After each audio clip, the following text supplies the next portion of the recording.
শেরপুরে জামাত নেতা হত্যা মামলায় প্রধান আসামি সহ ৪০ জনকে আগাম জামিন দিয়েছেন হাইকোর্ট।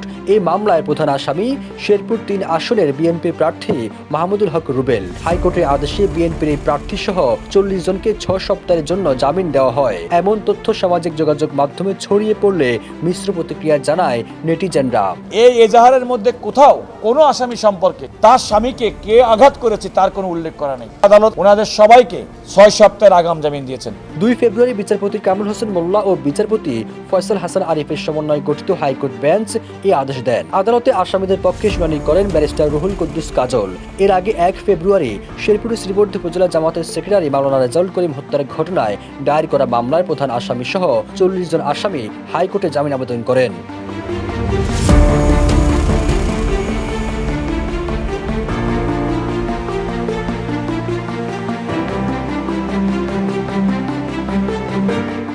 পুলিশ জানায় এই ঘটনায় ২৩৪ জনের নাম উল্লেখ করে আরও ৪০০ থেকে ৫০০ জনকে আসামি করে মামলা দায়ের করা হয়েছে।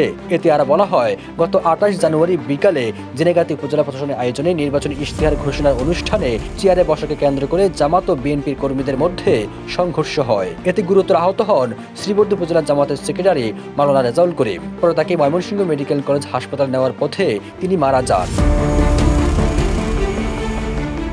৩০ জানুয়ারি দিবাগত রাতে এই ঘটনায় নিহতের স্ত্রী থানা মামলা দায়ের করেন। এই ঘটনায় শেরপুর ৩ আসনের বিএনপির প্রার্থী মাহমুদুল হক রুবেলকে প্রধান আসামি করা হয়েছে।